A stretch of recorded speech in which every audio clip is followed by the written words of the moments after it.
والمتفرد باختراع المخلوقات لا يخفى عليه دبيب النمل في الرمل في الظلمات السمیع لا يخفى عليه مثقال ذرة في الأرض ولا في السماوات أشهد أن لا إله إلا الله وحده لا شريك له سرمدی ابدی ازلی دہری دیمومی لا اول له ولا آخر له ونشهد أن سيدنا وسندنا ومولانا وملجانا وماوانا وأولانا ومولانا محمد صلى الله عليه وسلم عبده ورسوله يقول الله سبحانه وتعالى في كتابه المحكم إنا أنزلناه في ليلة القدر صدق الله ومولانا العظيم ويقول الله سبحانه وتعالى في شان حبيبه المصطفى ورسوله المرتضى مخبرا وأمرا إن الله وملائكته يصلون على النبي يا أيها الذين آمنوا صلوا عليه وسلموا تسليما صل على سيدنا ومولانا محمد وعلى آل سيدنا ومولانا محمد وبارك وسلم وصلوا عليه بآواز بلند درود شریف کا نذرانہ پیش کیجئے الصلاۃ والسلام علیک یا سیدی یا رسول اللہ وعلی آلک واصحابک یا سیدی یا حبیب اللہ الصلاۃ والسلام علیک یا سیدی یا رحمۃ للعالمین وعلی آلک واصحابک یا سیدی یا خاتم النبیین جب عشق سکھاتا ہے آداب خود آگاہی جب عشق سکھاتا ہے آداب خود آگاہی کھلتے ہیں غلاموں پر اسرار شہنشاہی عطار ہو رومی ہو رازی ہو غزالی ہو کچھ ہاتھ نہیں آتا بے آہے سحرگاہی نومید نہ ہو ان سے اے راہبر فرزانہ کم کوش تو ہیں لیکن بے ذوق نہیں راہی اے طائر لاہوتی اس رزق سے موت اچھی جس رزق سے آتی ہو پرواز میں کوتاہی داراؤ سکندر سے وہ مرد فقیر اولا داراؤ سکندر سے وہ مرد فقیر اولا ہو جس کی فقیری میں بوئے اسد اللہ یعنی حضرت علی المرتضیٰ رضی اللہ تعالیٰ عنہ کی خوشبو ہو اقبال کہتا ہے کہ داراؤ سکندر سے وہ مرد فقیر اولا ہو جس کی فقیری میں بوئے اسد اللہ آئین جواں مرداں حق گوئی و بے باکی آئین جواں مرداں حق گوئی و بے باکی اللہ کے شعروں کو آتی نہیں روباہی میں ابھی حضرت علامہ حافظ القاری برادر مشفق و مہربان محسن بہت ہی پیارے بھائی بہت خوبصورت آواز بہت خوبصورت دل کے مالک اخلاص اور خلوص کے پیکر طاہر بھائی قبلہ پڑھ رہے تھے آیت مقدسہ تلاوت کرتے ہوئے الذین یبلغون رسالات اللہ ویخشونہ ولا یخشون احدا الا اللہ یہ سمجھ لیں کہ اقبال نے اس کا منظوم ترجمہ کیا ہے۔ اس آیت مقدسہ کا معنی یہ ہے کہ الذین یبلغون، وہ لوگ کہ جو رسالات اللہ ہیں، کہ جو اللہ کی رسالتیں جو ہیں اس کے پیغامات ہیں وہ پہنچاتے ہیں، وَيَخْشَوْنَهُ، اور صرف اللہ سے ڈرتے ہیں اور کسی سے نہیں ڈرتے، وَكَفَى بِاللَّهِ حَسِيبًا، تو اللہ حساب لینے والا کافی ہے۔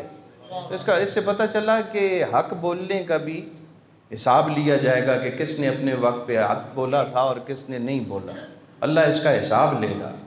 وَكَفَى بِاللَّهِ حَسِيبًا، جب حق بولنے کا وقت تھا کیا اس نے حق بولا یا نہیں، اس کا حساب لیا جائے گا۔ تو وہ لوگ جو اللہ کی رسالتیں اس کے پیغام پہنچانے میں کسی سے نہیں ڈرتے، صرف اور صرف اللہ سے ڈرتے ہیں۔ میں سمجھتا ہوں اقبال کے بارے میں اکثر لوگ کہتے ہیں کہ اس کی شاعری جو ہے الہامی ہے، تو میں کہتا ہوں کہ الہام کا معنی تو یہ ہوتا ہے القاء المعنی فی القلب بطریق الفیض، بندہ اللہ سبحانہ و تعالیٰ کسی بندے کو فیض دیتے ہوئے اس کے دل میں کوئی معنی پیدا کر دے تو اسے الہام کہتے ہیں۔ الہام تو میرا رب کسی پر بھی مہربانی کر سکتا ہے، اس سے زیادہ چیز یہ ہے کہ اللہ قرآن کا تفقہ عطا فرما دے، دین کی فقہ، دین کی سمجھ عطا فرما دے۔ تو اقبال کی شاعری میں اکثر مقامات پر آپ کو قرآنی آیات کا ترجمہ ملے گا۔ اقبال کیا کہتا ہے؟ آئین جواں مرداں حق گوئی و بے باکی، اللہ کے شعروں کو عادی نہیں روبائی۔ عزیزان ذی قدر، آج سب سے پہلے تمام مسجد کے نمازی اور بالعموم اور بالخصوص وہ حضرات جنہوں نے کلام حکیم سنایا، سماعت کیا، اور وہ احباب جنہوں نے ان کی خدمت میں بڑھ چڑھ کر حصہ لیا، وہ سب کے سب مبارکباد کے مستحق ہیں۔ وقت گزرنے کے ساتھ ساتھ انسان کی سوچ میں تبدیلی آتی ہے، تغیر و تبدل آتا ہے۔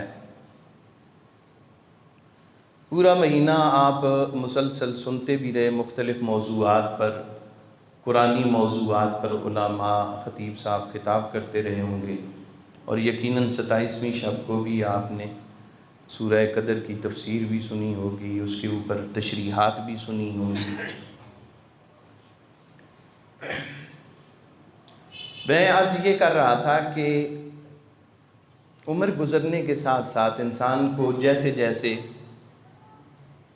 اپنی قبر قریب دکھائی دیتی ہے تو وہ اپنی تخلیق کے مقصد کو تلاش کرنے کے لیے مزید پریشان ہو جاتا ہے۔ اس کی پریشانی دیکھنے والی ہوتی ہے کہ مجھے اس کائنات میں بھیجا گیا، وقت کا قیمتی سرمایہ دیا گیا۔ دنیا ایک بازار کی طرح ہے، جس طرح بازار کسی بچے کو بھیجا جائے تو اس کے ہاتھ میں سکہ رائج الوقت، کرنسی نوٹ اس کے ہاتھ میں تھما کر بھیجا جائے گا، جاؤ بچے یہ چیز لے آؤ۔ بازار سے خریداری کرنسی نوٹس کے بغیر ممکن نہیں۔ دنیا کے بازار میں رب نے انسان کو بھیجا ہے تو دو طرح کی اس کو کرنسیاں دی ہیں، ایک عمر اور دوسرا صلاحیتیں، دیکھنے کی صلاحیت، سننے کی صلاحیت، محسوس کرنے کی صلاحیت، سمجھنے کی صلاحیت۔ اور پھر اسے دنیا میں بھیج دیا گیا کہ جاؤ ان صلاحیتوں کو جہاں چاہے خرچ کر دو، تمہاری مرضی ہے تو ان صلاحیتوں کو خرچ کر کے کوئی نام بنا لو، تو چاہے ان صلاحیتوں کا غلط استعمال کر کے یا ان کا بالکل استعمال نہ کر کے اپنا نام ڈبو دو، اختیار ہے۔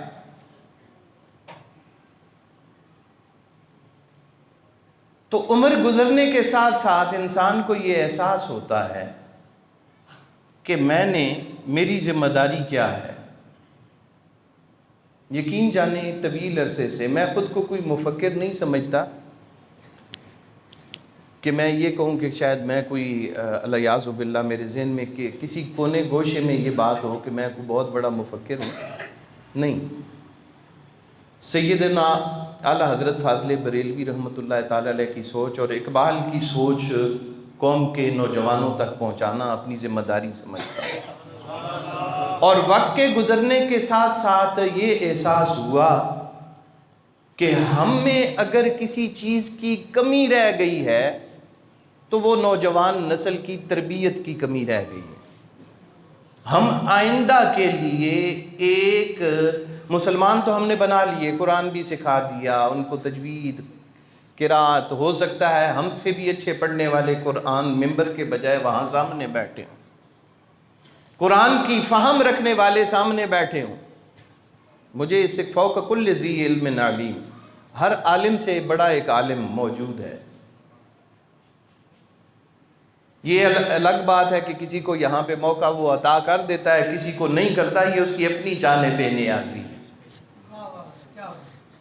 علم کا کوئی پیمانہ نہیں، کوئی معیار نہیں کہ ہم ماپ سکیں کہ کس کے پاس کتنے گز علم ہے، کتنے کلو علم ہے، کوئی نہیں ماپا جا سکتا۔ اسی لیے رب نے اس کا اصول بتا دیا کہ یاد رکھو، کبھی بھی اپنے برتن سے باہر نہ ہو، اپنے آپے سے باہر نہ ہو، کپڑے سے باہر نہ ہو، کیونکہ فوق کل ذی علم علیم، ہم نے تم سے بھی برتر کوئی عالم پیدا کر رکھا ہے۔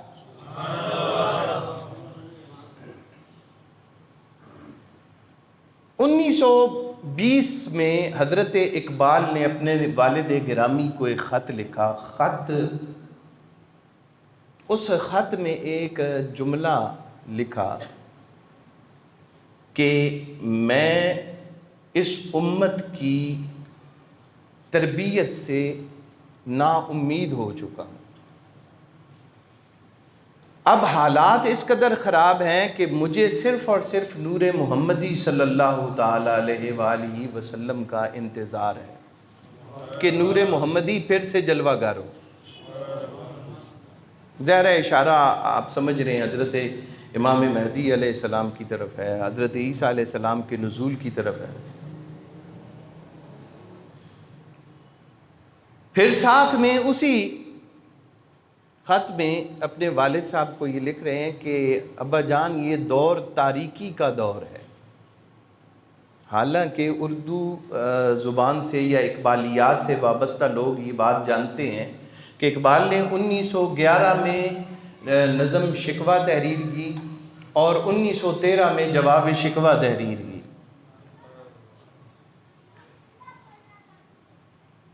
اور یہ خط 1920 میں تحریر کر رہے۔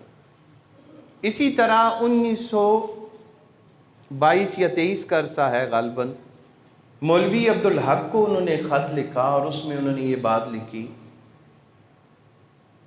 کہ مغلوں نے ہندوستان پر ایک طویل عرصہ حکومت کی ہے، لیکن مسلمان حکمرانوں کی طرف سے ہم جس مایوسی کا شکار رہے ہیں وہ یہ ہے کہ ہم اپنے نوجوانوں کی تربیت نہیں کر سکے، فکری اور سیاسی طور پر ہم ان کی کوئی تربیت نہیں کر سکے۔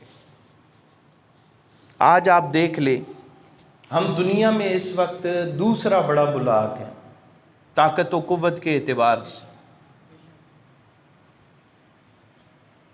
لیکن اس کے باوجود دنیا کے اندر سب سے کمزور ہم ہیں۔ ظاہر علماء سے آپ نے حدیث بھی سنی ہوگی کہ رسالت مآب صلی اللہ علیہ وسلم کا ارشاد گرامی ہے کہ آقا کریم صلی اللہ علیہ وسلم نے ارشاد فرمایا کہ ایک وقت ایسا آئے گا کہ میری امت کا شیرازہ بکھر جائے گا اور روئے زمین پر ان کا کوئی پرسان حال نہیں ہوگا، ان کو سر چھپانے کی جگہ تک میسر نہیں ہوگی۔ تو صحابہ نے کیا عرض کی، یا رسول اللہ صلی اللہ علیہ وسلم، کیا ان دنوں آپ کی امت قلت میں ہوگی؟ فرمایا نہیں، میری امت کثرت میں ہوگی۔ میری امت کثرت میں ہونے کے باوجود ہم صرف اور صرف دو چیزیں یاد رکھیں۔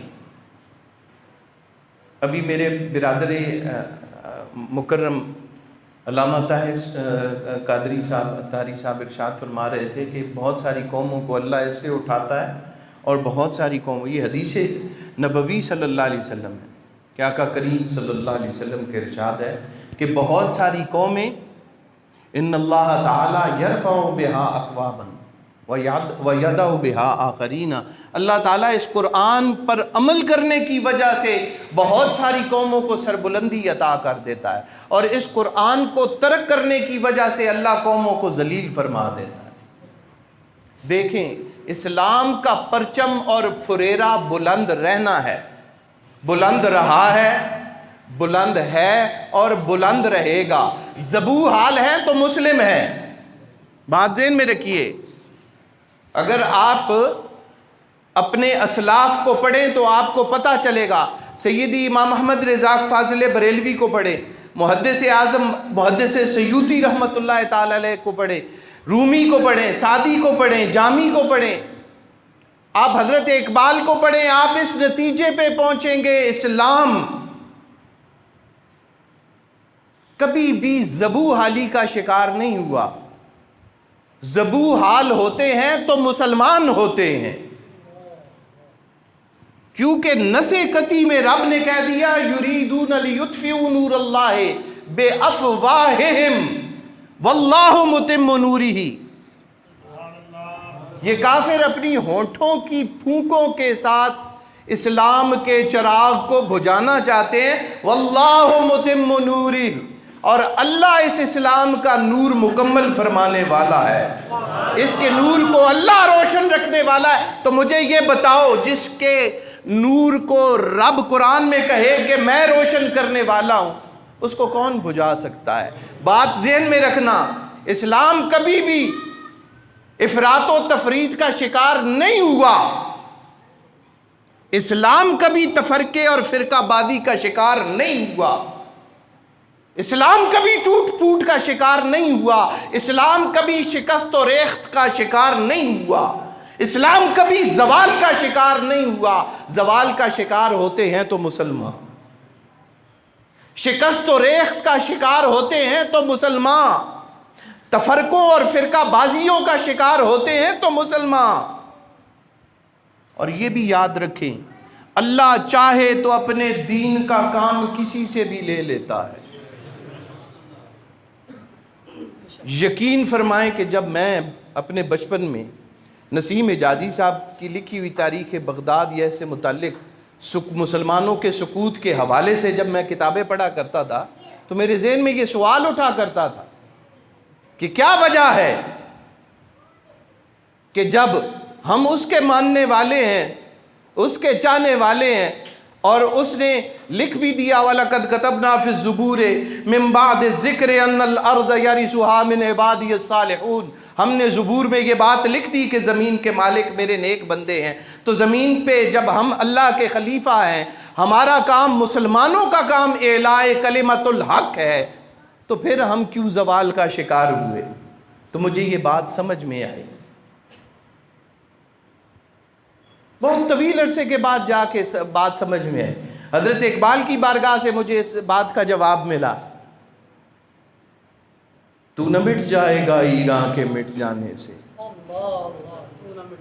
تو نہ مٹ جائے گا ایران کے مٹ جانے سے، نشے میں کو تعلق نہیں پیمانے سے، ہے عیاں یورش تاتار کے افسانے سے، پاسباں مل گئے کعبے کو صنم خانے سے۔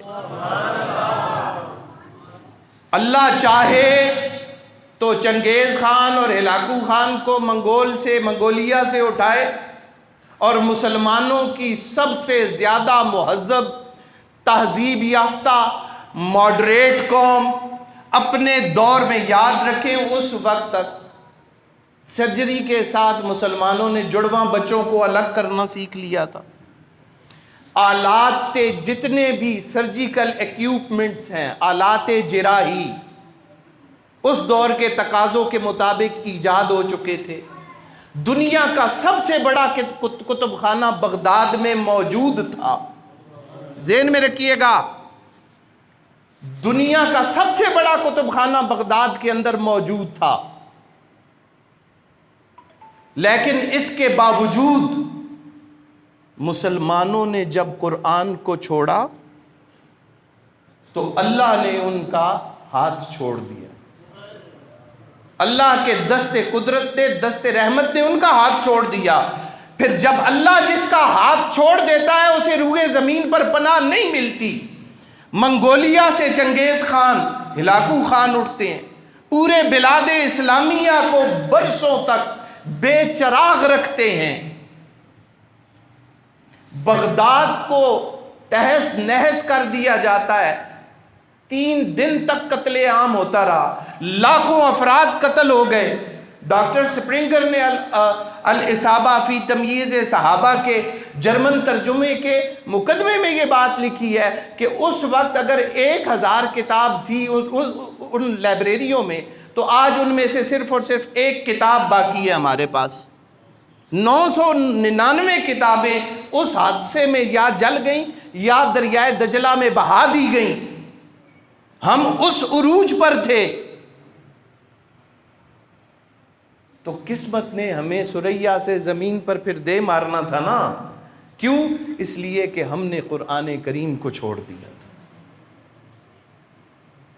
ہم نے کلام حکیم کو چھوڑ دیا تھا. یاد رکھیں، قرآن حکیم وہ پیمانہ ہے کہ جس سے ہدایت اور گمراہی کی تفریق ہوتی ہے. پوچھیں کیسے؟ بسم اللہ الرحمن الرحیم، الف لام میم ذالک الکتاب. کتاب ہاتھ میں پکڑی ہے لیکن بندہ کیا پڑھ رہا ہے؟ کہتا ہے ذالک الکتاب، وہ عظیم الشان کتاب. یعنی یہ کتاب، اس کا مصحف اگر کسی بندے کے ہاتھ میں بھی ہو تو پھر بھی اس کی دسترس میں نہیں. اپنے معنی و مفہوم کے اعتبار سے، اپنے مضامین کے اعتبار سے، انسانی فہم اور اس کے استدراک سے، قوت مشاہدہ سے بہت بلند ہے. اگر یہ کتاب عظیم الشان ہے تو پیمانہ ہدایت کیا ہے؟ فرمایا ھدی للمتقین. قرآن پڑھ کر صرف اسی کو ہدایت ملے گی کہ جس کے دل میں رب کا خوف موجود ہے.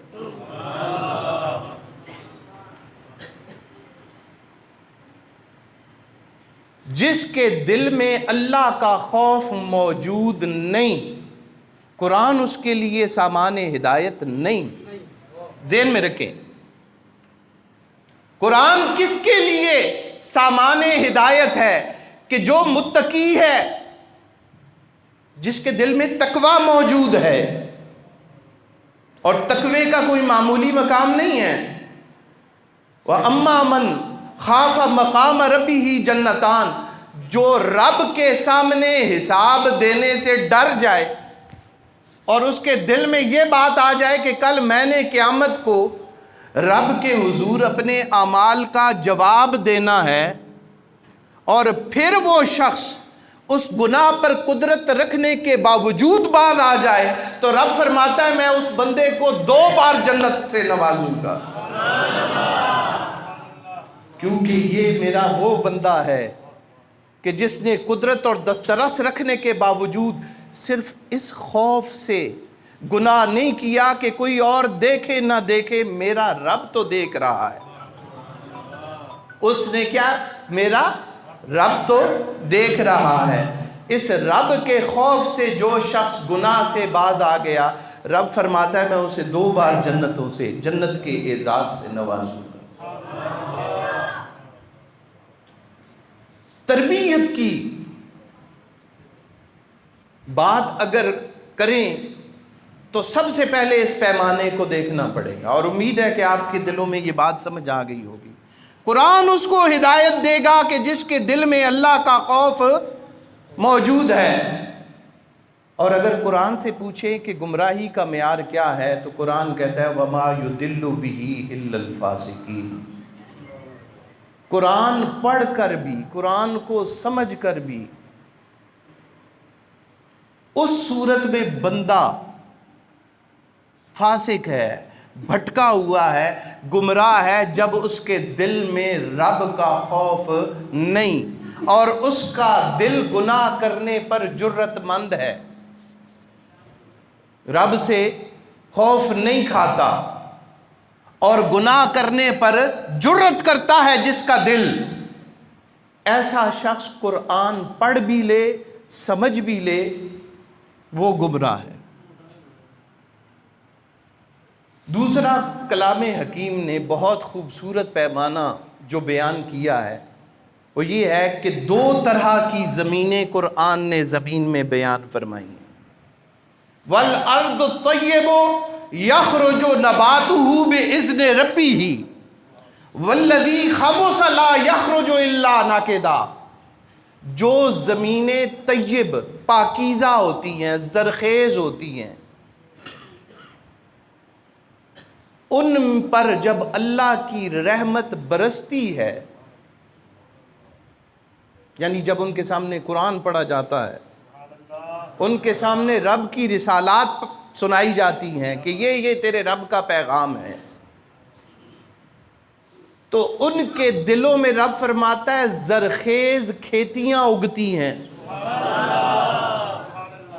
والذی خبث لا یخرج الا نکدا، اور جو زمینیں خبیث ہیں، بنجر ہیں، مراد دل ہی ہے نا، جو دل خبیث ہیں، ناپاک، قرآن نے اس کے لیے لفظ کیا استعمال کیا؟ خبث، ناپاک، بنجر، لا یخرج الا نکدا، تو جھاڑ کانٹے کے علاوہ اس میں کچھ نہیں اگتا، جتنی مرضی بارش ہوتی رہے، جتنی مرضی اس پر رحمت برستی رہے، اس میں کانٹوں کے سوا کچھ نہیں اگتا۔ ہمیں اب سوچنا یہ ہے پیغام کیا ہے؟ پیغام یہ ہے کہ ہم نے یہ طے کرنا ہے کہ یہ دل کی جو کھیتی رب نے دی ہے یہ طیب ہے یا خبیث ہے۔ اختیار دے کے بھیجا گیا ہے نا، اس کو ہم نے خود ہی صاف کرنا ہے، قابل کاشت اس کو ہم نے خود بنانا ہے۔ دوسری بات، ہم لوگ اپنی ذات کے خول میں بند ہیں۔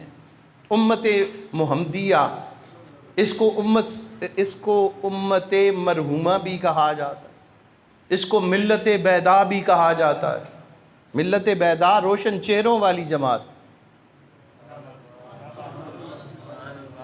اگر میں آپ کو بتا دوں تو آپ دنگ رہ جائیں گے، دنیا کی ساری قومیں، ہمارے اس وقت دنیا کے اندر دو ہی تقسیمیں ہیں، ایک نیشنلزم ہے اور ایک نظریہ ملت ہے۔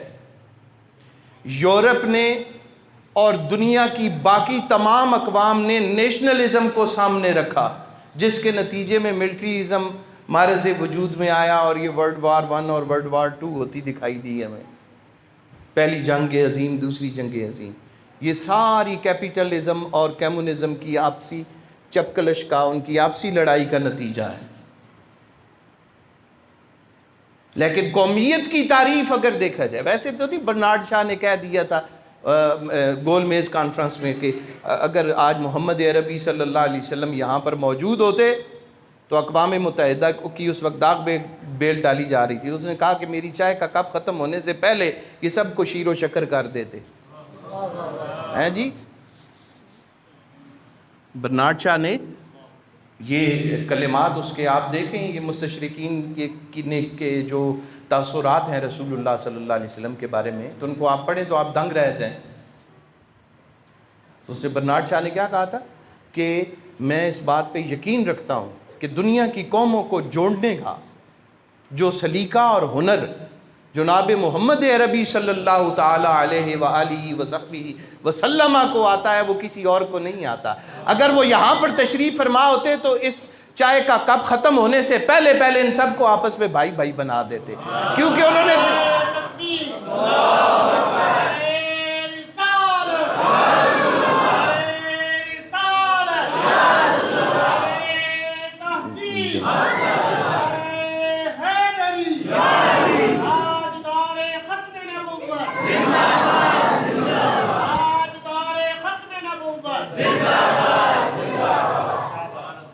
دوسری سب سے بڑی بات یہ ہے کہ من حیث القوم، قومی حیثیت سے ہم سب اپنی ذات کے خول کے اندر بند ہیں. اس خول کو ہم تب ہی توڑ سکتے ہیں جب ہم اپنے آپ کو پہچانے کہ ہم ہیں کیا. اس کو سمجھنے کے لیے ہمیں اس چیز کو سمجھنا پڑے گا کہ دنیا میں دو ہی چیزیں ہیں, یا نیشنلزم ہے یا یہ امت بیدا ہے, روشن چہروں والی جماعت جسے امت مرحومہ بھی کہا جاتا ہے. یہ آفاقی قوم کوئی معمولی قوم نہیں ہے. کبھی کسی نے صاف آئینے میں اس امت کو اس کا منہ دکھایا نہیں. کسی نے کبھی تمہاری دل کی آنکھیں کھول کر تمہیں تمہارا مرتبہ بتایا نہیں. وگرنہ یہ کیا ہے, یہ گنڈے جو فلسطین کی سرزمین پر خود کو الیاذ باللہ خدا کا بیٹا کہتے ہیں, اور اس گھمنڈ میں وہ پورے روئے زمین پر حکومت. یہ کیا ہے مٹھی بھر تمہارے سامنے, دشت و دشت صحرا بھی نہ چھوڑے ہم نے. بات سمجھ میں آ رہی ہے یا نہیں آ رہی؟ اصل میں بات یہ ہے کہ ہم اپنی بنیاد بھول گئے ہیں, ہم اپنی اساس بھول گئے ہیں کہ ہم تھے کیا, ہیں کیا, اور ہمارا مستقبل دنیا کی قوموں کے درمیان کیا ہونا چاہیے. دیکھیں دنیا میں جتنا بھی نیشنلزم ہے, یا وہ قومیت پر ہے یعنی نسل برادری پر ہے, یا رنگت پر ہے, یا زبانوں پر ہے, یا پھر رنگت پر ہے. اس رنگت میں وائٹ اور نیگرو سامنے آئے, حبشی اور سفید کی اصطلاح سامنے آتی ہے. زبان میں چینی سامنے آ گئے, وہ ایک میڈرین لینگویج بولتے ہیں سارے کے سارے. عربی, چونکہ عرب میں پورے جتنے بھی ممالک ہیں وہ سارے کے سارے عربی بولتے تھے. اسی طرح نسلی میں دیکھ لیں, منگول سارے جو ہیں وہ منگولیا میں آباد ہیں, آئرلینڈ میں. پھر خطوں میں دیکھ لیں, آپ دیکھ لیں یونائٹڈ اسٹیٹ آف امریکہ کو دیکھ لیں. یہ ایسا ملک ہے کہ جس میں خطے اور جغرافیے کی بنیاد پر قوم کی بنیاد رکھی گئی ہے. لیکن آپ ذرا تھوڑا سا قرآن کی طرف آئیں تاکہ قرآن آپ کو سمجھائے کہ آپ قوم نہیں, آپ ملت ہیں. اور ملت اور قوم میں فرق ہوتا ہے. قوم وہ ہوتی ہے جس کی بنیاد قومیت پر ہو, رنگت پر ہو, نسل پر ہو, زبان پر ہو, اور جس کی بنیاد ان میں سے کسی پر نہ ہو. بات کو سمجھیے گا. قوم کون ہوتی ہے؟ جس کی بنیاد کس پر ہو؟ رنگت پر ہو, نسل پر ہو, زبان پر ہو, خطے پر ہو. ایسے بندے تو دنیا میں مل جاتے ہیں. نہیں سمجھ رہے آپ کو ہوش آتے آتے آئے گا. بات کو سمجھیں, دنیا میں ایسی قومیں مل جاتی ہیں جن کی بنیاد کس پر ہو؟ رنگ پر ہو, جن کی بنیاد نسل پر ہو, جن کی بنیاد زبان, تہذیب و ثقافت پر ہو, جغرافیے پر ہو. ایسے لوگ مل جاتے ہیں. لیکن ایسی قوم نہیں مل سکتی تھی کہ جس کا تعلق رنگ سے بھی نہ ہو, جس کا تعلق زبان سے بھی نہ ہو, جس کا تعلق جغرافیے سے بھی نہ ہو, جس کا تعلق کسی نسل کے ساتھ بھی نہ ہو, جس کا تعلق صرف اور صرف اللہ اور اس کے رسول صلی اللہ تعالی علیہ وآلہ وسلم سے ہو. اسے ملت کہتے ہیں.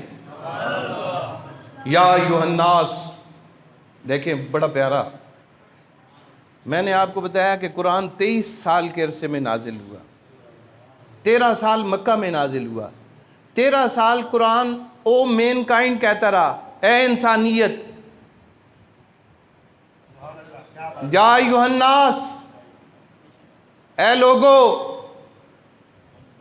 اس میں مسلمان بھی شامل, اس میں ہندو بدھ بھکشو بھی شامل, اس میں جین مت ہندوتوا کے لوگ بھی شامل, اس میں جناب والا وشنو مت کے لوگ بھی شامل, اس میں یہودیت, عیسائیت, نصرانیت, مسیحیت, موسویت, دنیا کا ہر مذہب اس میں شامل. یا ایھا الناس میں. اور خطاب کیا ہو رہا ہے؟ انا جعلناکم, ہم نے بنایا تمہیں, ہم نے بنایا تمہیں, تم نے خود کو نہیں بنایا. انا جعلناکم, انداز دیکھیں وہ ہے ایک, کہہ رہا ہے انا, ہم نے, جعلناکم, بنایا تمہیں, شعوبا و قبائل, خاندان اور قبیلے, لتعارفوا, تاکہ تم پہچان سکو ایک دوسرے کے. کوئی کسی پر برتری نہ جتائے. خبردار،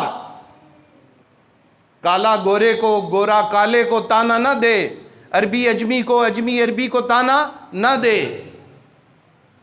لیکن جب ہم مدینہ منورہ میں آئے، ہماری بنیادیں رکھ دی گئیں، ہم سیولائزڈ ہو گئے. مدینہ منورہ میں اسلامک سیولائزیشن مارد وجود میں آتی ہے. رسالت مآب صلی اللہ علیہ وسلم اس کی پہلی اینٹ اور اس کی داغ بیل ڈال دیتے ہیں. اب قرآن کا انداز تخاطب بدل جاتا ہے. قرآن کہتا ہے یا ایھا الذین آمنو، اے ایمان والو. پہلے قرآن سب کو متوجہ کر رہا تھا، آ جاؤ، سب کے لیے دعوت ہے. مدینہ میں جا کر قرآن کہتا ہے ایمان والو اب تم سنو، باقی دیکھیں. تم اپنے کردار سے،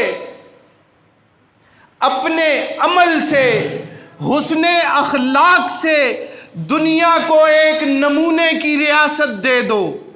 دنیا کو بتا دو کہ محمد عربی صلی اللہ تعالی علیہ وسلم کے غلام دنیا میں یوں پھرا کرتے ہیں.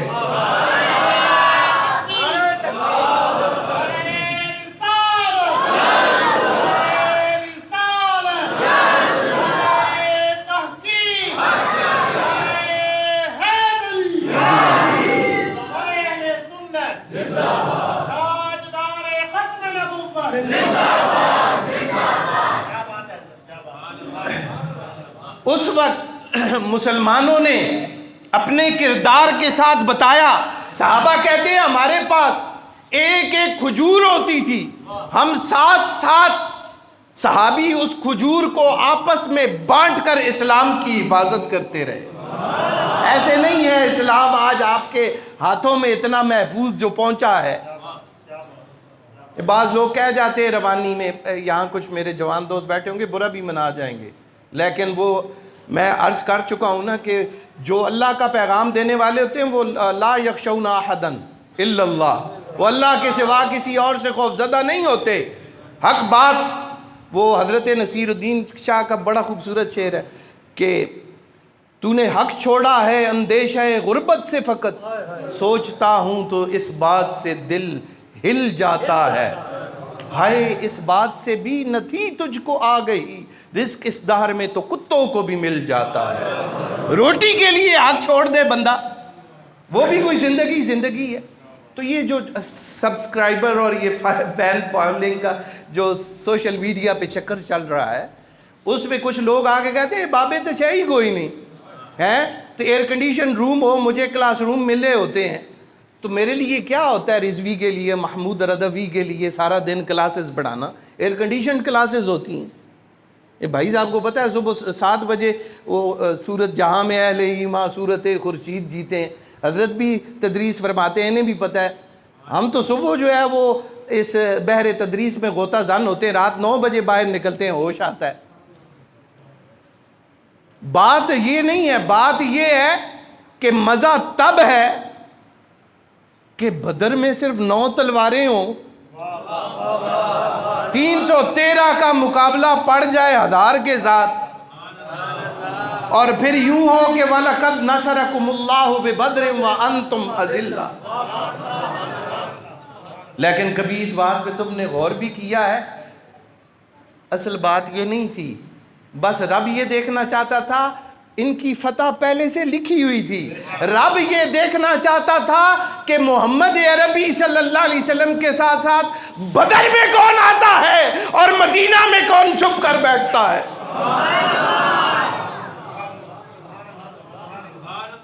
حضرت بات یہ نہیں تھی، تلواریں تو صرف 9 تھیں، کوئی کسی کو کیا مارتا.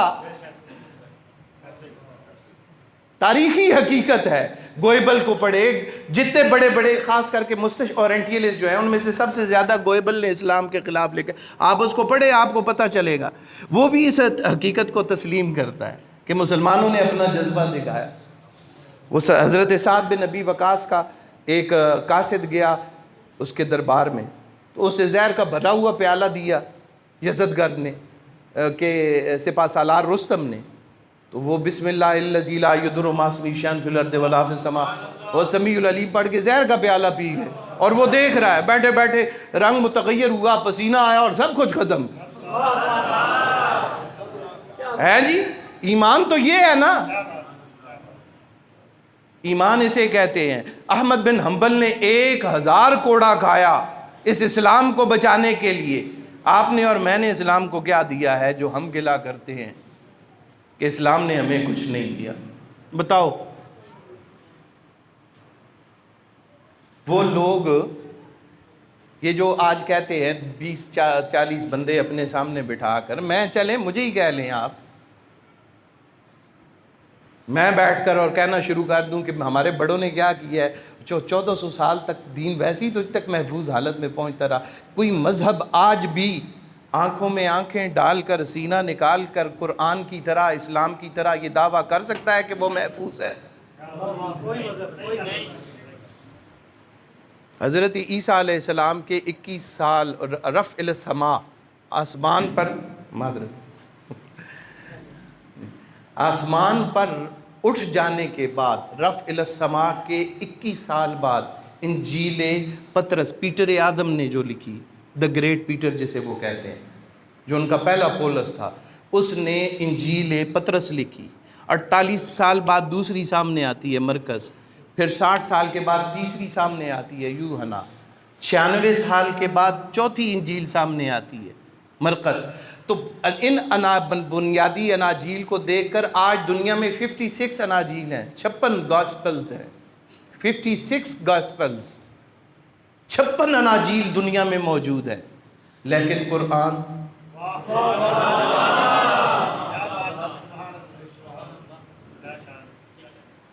اس طرح کوئی خم ٹھوک کر, سینہ نکال کر, منہ اوپر کر کے, آنکھیں اپنی پوری طرح کھول کر دنیا کے دوسرے تمام مذاہب کے ساتھ یوں کوئی بات کر سکتا ہے؟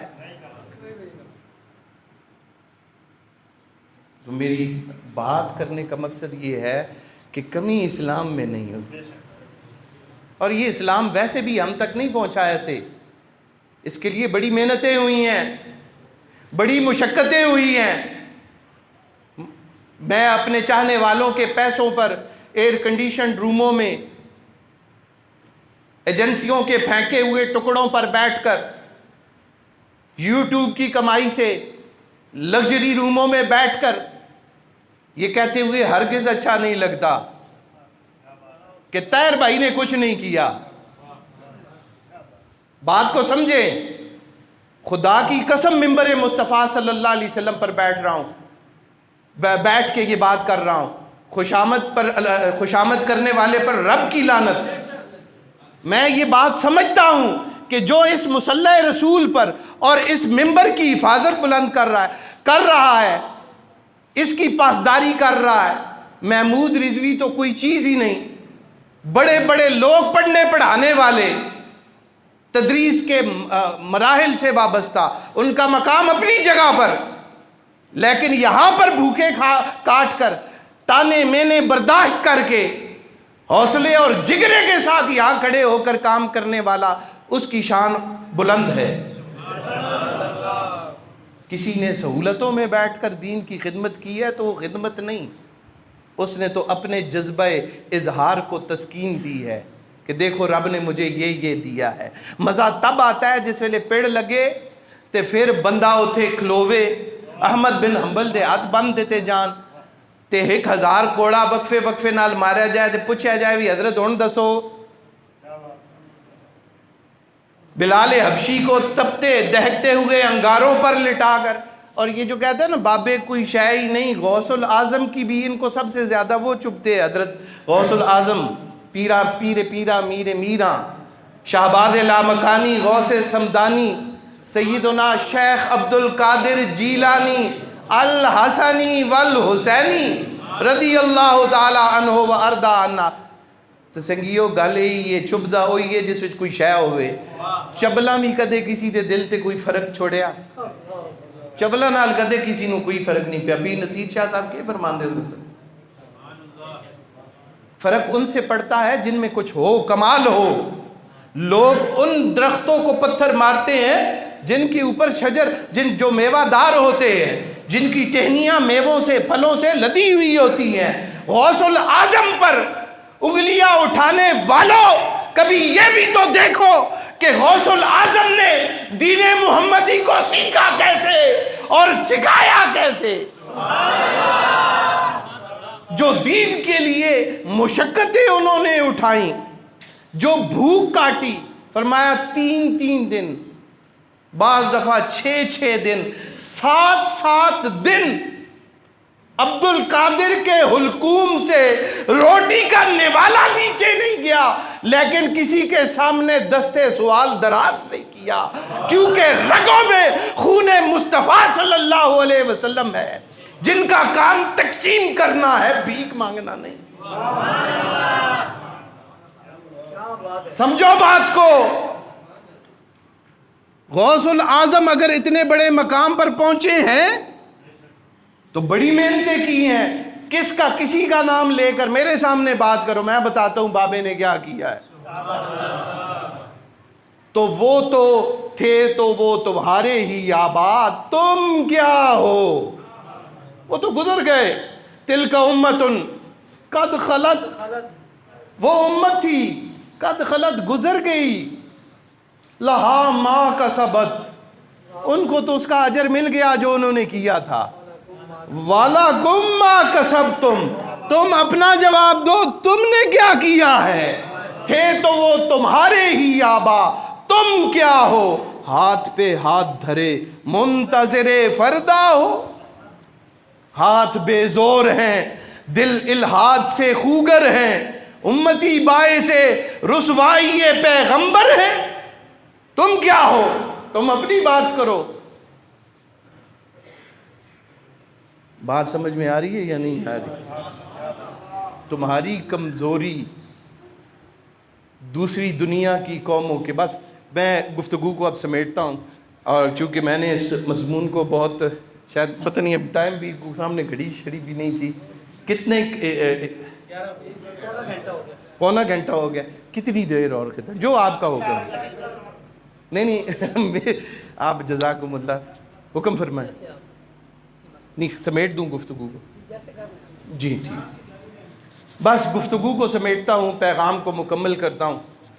پیغام جو ہے وہ یہ ہے کہ آپ کو بتانا ہے، آئینہ آپ نے بھی دیکھنا ہے اور میں نے بھی دیکھنا ہے کہ ہم ہیں کیا اور کھڑے کہاں پر ہیں۔ سب سے پہلے یہ سوچے کہ ہمارا سب سے بنیادی مقصد کیا ہے، ہماری مسلمان ہے ہوتا کون ہے۔ تو اقبال کی میں نے ابھی ایک غزل آپ کے سامنے پڑھی، اس میں اقبال نے ہمیں طائر لاہوتی کہا ہے۔ ہم جس دنیا میں بیٹھے ہیں یہ عالم ناسود ہے، جسموں کی دنیا، اور عالم لاہوت کیا ہے؟ جو مقدس جہان ہے، جو مومن کا جہان ہے۔ میں عرض کر دیتا ہوں، محدث سیوطی نے لکھا ہے طائر لاہوت کے بارے میں آپ کو بتا کہ جب اللہ نے حضرت آدم علیہ السلام کو پیدا فرمایا تو ایک ریت کا ذرہ بچ گیا، اس ریت کے ذرے سے رب نے ایک اور جہان بنایا کہ اس جہان کے اندر یہ 7 آسمان اور یہ زمین اس طرح گم ہو جائیں جس طرح صحرا میں زنجیر جو ہوتی ہے اس کی ایک کڑی، اس کا ایک سٹیپ، چین کا ایک سٹیپ جس طرح کسی بہت بڑے ڈیزرٹ کے اندر، صحرا کے اندر گم ہو جائے، اس ایک ذرے سے رب نے اتنا وسیع و عریض وہ صرف اور صرف اللہ والوں کے لیے وہ جہاں خاص ہے، اس کو عالم لاہوت کہتے ہیں۔ اس میں صرف اور صرف اللہ کے کاملین بندے، اس کے ولی اس جہان کی نعمتوں سے لطف اندوز ہوتے ہیں۔ اسے اقبال لاہوت کہہ کر ہمیں کہہ رہا ہے طائر لاہوتی اس رزق سے موت اچھی جس رزق سے آتی ہو پرواز میں کوتائی. تو اس رزق تو مراد ہے نا لے لے ہو جیڑی اسی دیہڑی تیار لا کے تے شامی کھاندے ہیں. ہاں اے وہ رزق نہیں مراد. اس رزق سے مراد قوموں کے درمیان ہماری عزت ہے. اس سے مراد ہمارا وہ مقصد ہے کہ جو اللہ نے ہمارے ذمہ کیا ہے. اور وہ کیا ہے؟ وہ مقصد بھی آفاقی ہے. مقصد کیسے آفاقی ہے؟ کہ ہم نے پورے روئے زمین پر اپنے کردار کے ساتھ، میں بڑے محتاط انداز میں جملے بول رہا ہوں، اپنے کردار کے ساتھ کلمہ توحید و رسالت کا پرچار کرنا ہے. اس طرح کے لوگ ہمیں دیکھ کر بے اختیار کہہ دیں کہ چھوٹا محمد اتنا با کمال ہے تو بڑے محمد عربی صلی اللہ علیہ وسلم کتنے با کمال ہوں گے. قوت عشق سے ہر پست کو بالا کر دے، دہر میں اس میں محمد سے اجالا کر دے. جس طرح امام محمد بن حسن الشیبانی جب بغداد کی گلیوں میں، کوفہ کی گلیوں میں نکلا کرتے تھے تو ان کی حسن صورت اور حسن سیرت کو دیکھ کر یہود و نصارہ کلمہ پڑھ کر باقاعدہ یہ جملہ کہتے تھے کہ چھوٹے محمد ایسے ہیں تو بڑے محمد صلی اللہ علیہ وسلم کا کیا عالم.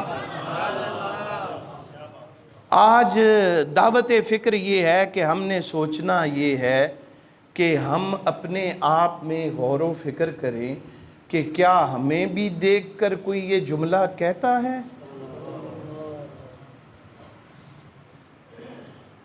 یقین کریں میرے جیسے شخص کو دیکھ کر تو لوگ دین سے بیزار اور متنفر ہوں گے. اتنا بد عمل، ان سے تو اچھے ہم ہیں. وضع میں تم نصارہ تو تمدن میں ہنود، یہ تو تم 85 بار سن چکے ہو. بڑی مشکل تراکیب ہے، فارسی تراکیب ہیں. عربی کا بیچ میں تڑکا لگایا اقبال نے، جو کہ مدرسے کا فاضل تھا، وہ چیزیں کام کر گئیں. لیکن مجھے یہ بتائیے ذرا کہ اصل سادہ پیغام جو ہے وہ یہ ہے کہ کیا ہم نے کبھی یہ سوچا ہے کہ اگر ہم دنیا کی دوسری اقوام کے درمیان بیٹھیں تو کیا ہم اسلام کے ریپریزنٹیٹیو ہیں؟ کیا ہم میں سے کوئی اس قابل ہے کہ وہ اسلام کی نمائندگی کرے؟ ہمارا کام کیا ہے؟ صرف اور صرف، میں نیگیٹو باتیں کرنے کا قائل نہیں اور نہ مجھے پسند ہے کہ میں آپ کو یہ تانے دیتا رہوں. میں آپ ہی میں سے ہوں، آپ مجھ سے ہیں، اور میں آپ کو تانے دیتا رہوں اور خود مقدس ہستی بن کر بیٹھا رہوں. یہ کام میں نہیں کرتا کہ میں اپنے سامنے بیٹھے ہوئے جن کو اللہ نے میرے سامنے اپنے دین کے لیے بٹھایا ہو میں ان کو تانے دیتا رہوں. یہ کام نہیں جچتا. یہ محبت کے ساتھ جوڑنے کے لیے آئے ہیں، ہم کردار کے ساتھ جوڑنے کے لیے آئے ہیں، تانے مینے دینے کے لیے نہیں آئے. آپ کا عمل آپ کے لیے، میرا عمل میرے لیے. لیکن وَلْتَكُمْ مِنْكُمْ طَائِفَةٌ يَدْعُونَ إِلَى الْخَيْرِ، اس امت کی سب سے بڑی خوبی یہ ہے کہ یہ ایک دوسرے کی بھلائی کرتے ہیں. یَأْمُرُونَ النَّاسَ بِالْمَعْرُوفِ وَيَنْهَوْنَ عَنِ الْمُنْكَرِ، یہ ایک دوسرے کو نیکی کا حکم بھی دیتے ہیں اور برائی سے روکتے بھی ہیں. حضرت اس پہ غور کیجئے، ایسی کوئی عام قوم نہیں. یأمرون الناس بالمعروف وینہون عن المنکر، ہمیں ملت بیدار روشن چہروں والی جماعت کہا جاتا ہے. ہمارے نبی آفاقی، ان کی نبوت و رسالت آفاقی، کوئی ٹائم پیریڈ نہیں، کسی نیشن کے لیے نہیں، کسی جنریشن سٹیپ کے لیے محدود نہیں. جب سے رب نے نبی بنایا تب سے ابد الآباد، اب میں تک بھی نہیں کہہ سکتا کیونکہ وہ بھی نبی ہی نبی. جو کتاب عطا کی، وَلَا رَطْبٍ وَلَا يَابِسٍ إِلَّا فِي كِتَابٍ مُبِينٍ، جو کچھ ہو چکا، جو ہو رہا ہے، جو ہونے والا ہے، سب کا علم جس میں موجود. میرے پاس وقت نہیں ہے، وگرنہ میں آپ کو بتاتا. اسٹیفن ہاکنگ کے 2-3 مقالے میں نے پڑھے تو مجھے الحمدللہ جب میں نے اپنے ایم فل کا مقالہ لکھا تو اس میں ایک جگہ پر باقاعدہ طور پر اسٹیفن ہاکنگ نے ایک جگہ پہ جو یہ کہا کہ جو اس نے خلائے بسیط کی بات کرتے ہوئے بلیک ہول کی بات کی یا تو میں نے اپنے مقالے میں اس کا حوالہ بھی دیتے ہوئے یہ لکھا. اور اسی طرح اوزون لیئر کے بارے میں بھی میں نے اس کے میں تفصیلی طور سورہ بنی اسرائیل کے اس کی مارفولوجیکل ڈیوائسز لکھنے صرفی تحقیق تھی اور اس میں باقاعدہ طور پر میں نے اس چیز کی نشاندہی کی کہ رسول اللہ صلی اللہ علیہ وسلم کہتے ہیں رأیت بحرا اخضرا عظیما اعظم بحر من بحار اللہ، میں نے ایک سبز رنگ کا اتنا بڑا سمندر دیکھا کہ جس سے بڑا سمندر میں نے آج تک نہیں دیکھا تھا. سبز رنگ کا سمندر. میں نے پوچھا ما ھذا یا جبریل، جبریل یہ کیا ہے؟ تو جبریل نے فرمایا لو لا ہو اے محبوب صلی اللہ علیہ وسلم، اگر یہ نہ ہوتا لَاحْتَرَقَتِ الدُّنْيَا وَمَا فِيهَا، دنیا اور دنیا میں جو کچھ ہے وہ سب کچھ جل کر راکھ ہو گیا ہوتا. اوزون کی آپ کیا تعریف پڑھاتے ہیں بچوں کو؟ کیا بتاتے ہیں اوزون لیئر کی کہ اگر یہ نہ ہو تو سب کچھ دنیا اور حقیقت بھی اسی طرح ہے. الٹرا وائلٹ ویوز جو ہیں یا دوسری تیسری جتنی بھی شعاعیں ہیں تو وہ تو زمین کو تباہ کر دے. تو یہ تو 1400 سال پہلے محمد عربی صلی اللہ علیہ وسلم بتا گئے، تم نے کیا کیا ہے؟ سوال تو یہ ہے کہ قرآن کو تم نے کتنا پڑھا ہے. یہ ہم اپنے بچوں کو موشن کی تعریف جو بتا رہے ہوتے ہیں، سورہ بنی اسرائیل کی پہلی آیت پڑھ لو، سبحان الذی اسری بعبدہ لیلا من المسجد الحرام الی المسجد الاقصی الذی بارکنا حولہ لنریہ.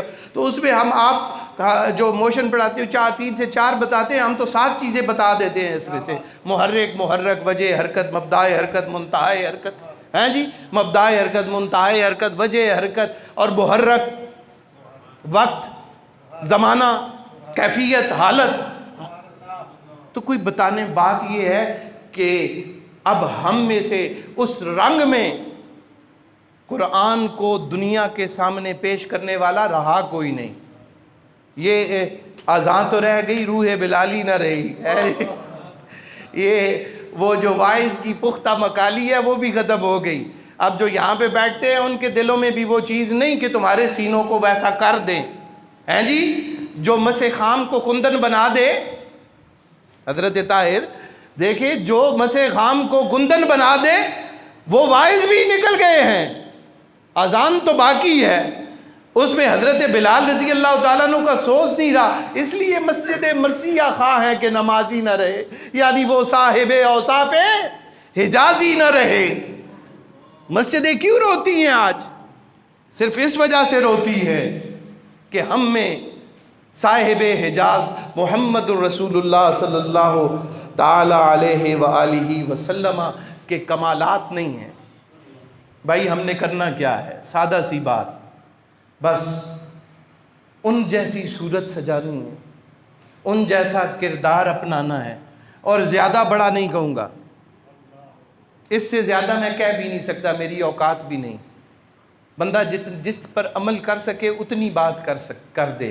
صرف اتنا کہہ دوں گا کہ ایسے بن جاؤ کہ لوگ تمہیں دیکھ کر کہہ دیں کہ چھوٹے محمد ایسے ہیں تو بڑے محمد صلی اللہ علیہ وسلم کا کیا مقام. نہ کنشت و کلیسا سے کام ہمیں، نہ در دیر نہ بیت حرم سے غرض، کہ ازل سے ہمارے سجدوں کو رہی تیرے ہی نقش قدم سے غرض. جو تو مہر ہے تو ذرہ ہم ہیں، جو تو بہر ہے تو قطرہ ہم ہیں، جو تو ہے صورت آئینہ ہمیں تم سے غرض تمہیں ہم سے غرض. نہ نشاط وصل، نہ ہجر کا غم، نہ خیال بہار، نہ خوف خزاں، نہ سکر کا خطرہ، نہ شوق ارم، نہ ستم سے حذر، نہ کرم سے غرض. تیری یادیں ہوں دل بے دم ہو، دل بے دم ہو تیری یادیں ہوں، بے دم کو رہے تیرے غم سے غرض، تیرے غم کو رہے بے دم سے غرض. وآخر دعوایا ان الحمدللہ رب العالمین. آپ اس چیز پر گواہ